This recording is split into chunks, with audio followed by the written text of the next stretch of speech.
Salut à tous. Alors aujourd'hui on se retrouve dans cette nouvelle vidéo pour la présentation de mes animaux. Je sais que ça fait un petit moment qu'il y en avait un certain nombre d'entre vous qui l'attendaient.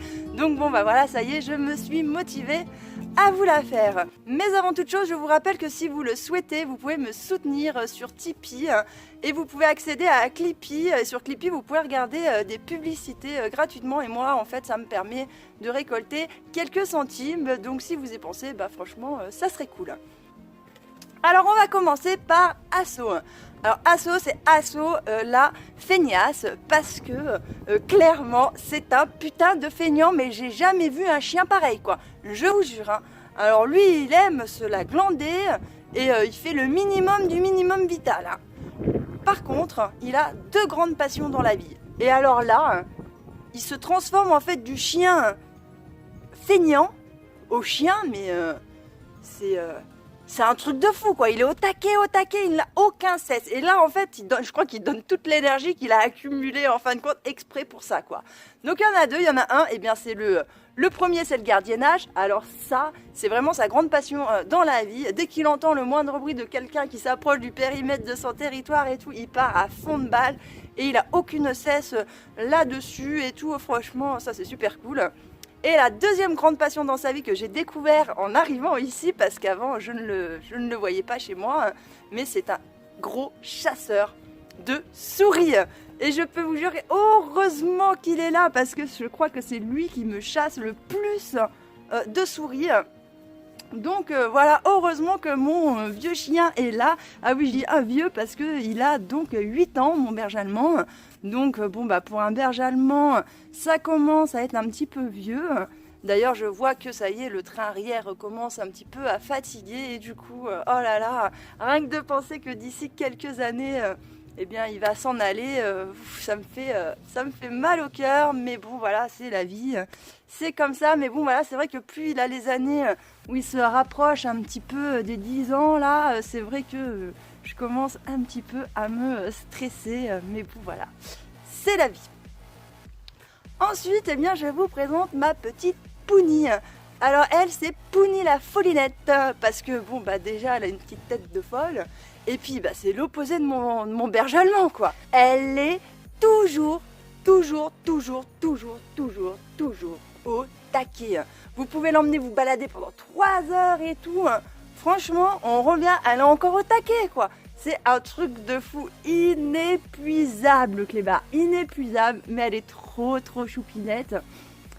Et donc ce qu'il faut savoir, c'est que elle, eh bien, elle est tout le temps collée dans mes basques. Tout le temps. Et d'ailleurs, c'est une chouineuse aussi, on l'appelle Pounie la chouineuse. Elle est soit Pounie la folinette, soit Pounie la chouineuse.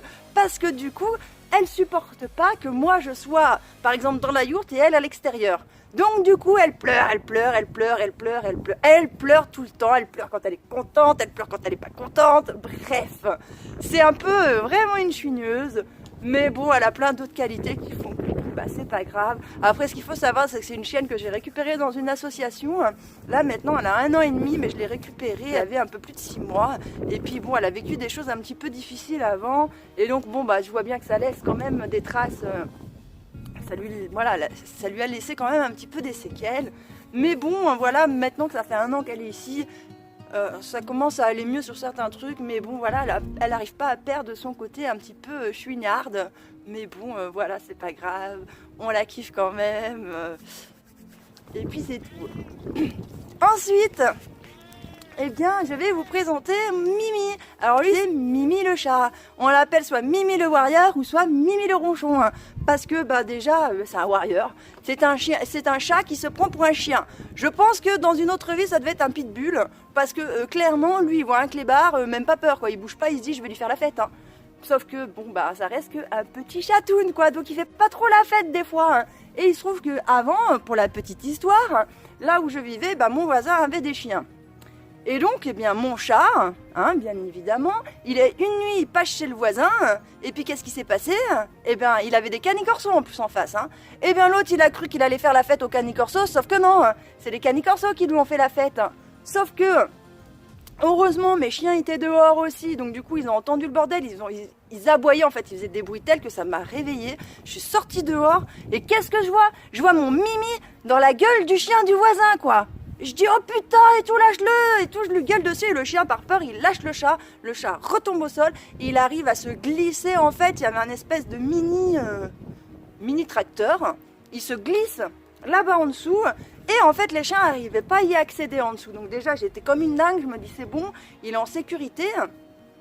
Et donc ce qu'il faut savoir, c'est qu'il y avait une clôture qui séparait le voisin et moi, mais elle n'était pas très haute, elle faisait 1,20 m et puis il y avait des petits picots. Et là je me dis bon, il faut que j'arrive à passer chez le voisin pour récupérer mes chats, parce qu'il faut savoir que le voisin n'avait pas de sonnette, que c'était tout fermé et que de toute façon, quoi qu'il en soit, si j'avais dû le réveiller pour récupérer mon chat ou quoi que ce soit, il fallait que je pénètre sur le territoire des chiens, quoi qu'il arrive. Donc je me suis dit tant qu'à faire, je vais passer la clôture et tout, je m'en fous, je vais récupérer mon chat.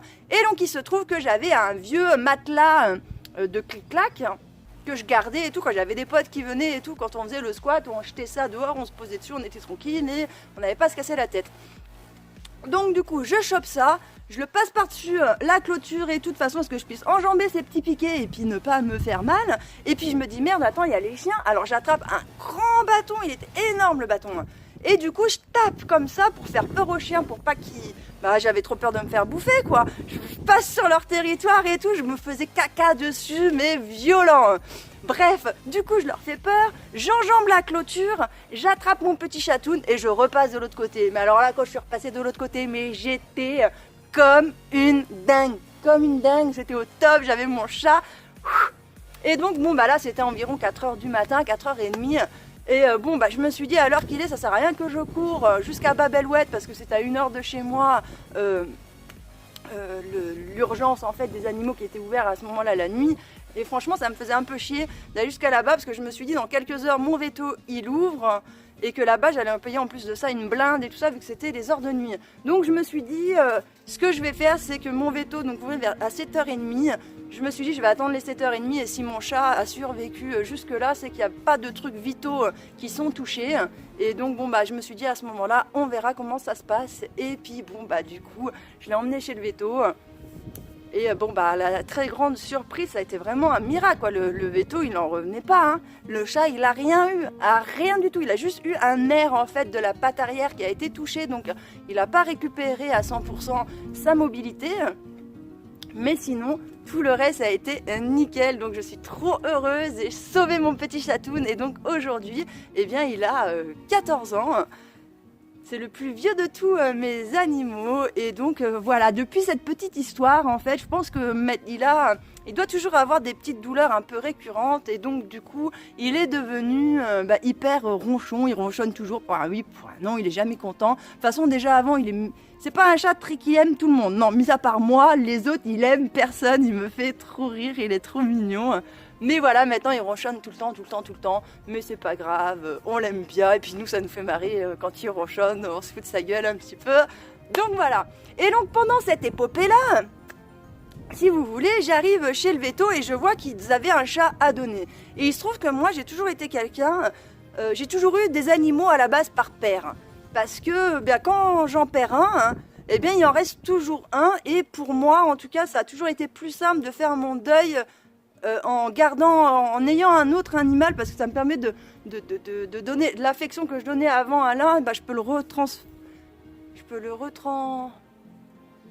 transposer, bref, voilà, je peux lui redonner à l'autre et du coup pour moi c'est plus facile de faire le deuil. Je sais pas pour vous ce qu'il en est, mais en tout cas moi j'ai toujours fonctionné comme ça et pour moi c'est quelque chose qui marche plutôt bien, alors que quand je me retrouve du jour au lendemain d'un coup sans animaux, je suis trop triste quoi, franchement j'ai vraiment du mal et j'arrive pas à passer le cap. Puis il me faut des animaux, voilà, je suis une amoureuse des animaux, je ne peux pas m'en passer.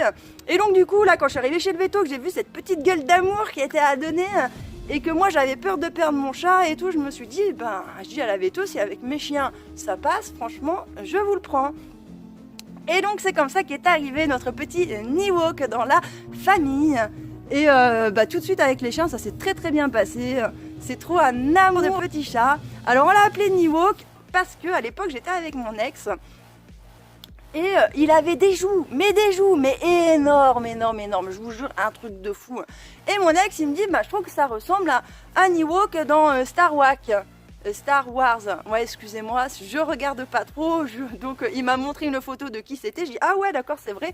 En effet, ça ressemble. Donc, du coup, on l'a appelé Ewok. Et mon petit Ewok, ce qu'il faut savoir, c'est que c'est un chat qui est hyper peureux, quoi. Non, mais je vous jure, il m'a fallu, vraiment déjà... Il a fallu 1 an pour qu'il sorte de la cachette de la maison. Avant, les seuls moments où il sortait de sa cachette de la maison, c'était uniquement quand je lui donnais à manger. Parce qu'en fait, il se trouve que c'est un énorme gourmand. Il ne faut rien laisser traîner, il bouffe tout. Donc, bon, bah ça me permettait que je pouvais le caresser uniquement quand il venait chercher la bouffe, quoi, quand il avait faim. Après ces 1 an-là, il a commencé à sortir de sa cachette, à venir se poser avec moi, mais quand la maison elle était calme, quand les chiens faisaient pas de bordel, quand le gamin était couché et tout ça. Sinon, dès que ça brassait, il allait vite se recacher dans sa cachette. Et au bout de 3 ans, enfin, eh bien voilà, il s'est baladé tranquillement. On a vraiment réussi à créer une relation de confiance, donc franchement c'est super top. Et enfin, depuis qu'on est arrivé ici, eh bien il va dehors. J'avais un petit peu peur parce que quand je l'avais récupéré chez la véto, c'était quelqu'un qui l'avait trouvé dans la rue, s'était fait pas taper par une bagnole. Et je pense que bah voilà, il était un peu traumatisé. Et là où je vivais avant, comme on entendait la route qui passait, je pense que ça lui faisait peur, il n'osait pas sortir. Donc ici, je savais pas trop comment ça allait se passer. Et du coup, ici, voilà, au début, il avait un peu peur. Et puis après, petit à petit, il est sorti. Et voilà, c'est trop cool. Maintenant, je peux même l'attraper quand il est dehors. Je l'appelle, il vient. C'est trop choupiné. Ouais, ce qu'il faut savoir, c'est que mes chats, j'ai vraiment une relation assez profonde avec mes chats. De toute façon, même avec tous mes animaux. Mais mes chats, je les appelle, ils viennent comme mes chiens. Ils me suivent partout quand je vais dans le potager et tout ça, ils sont trop mignons. Bref, vous l'aurez compris, mes animaux, je les aime trop, c'est les amours de ma vie. C'est un truc de dingue. Voilà, et bien écoutez, j'espère que la présentation de mes petits animaux vous aura plu. Je vous remercie de m'avoir écouté, je vous dis à bientôt dans une prochaine vidéo.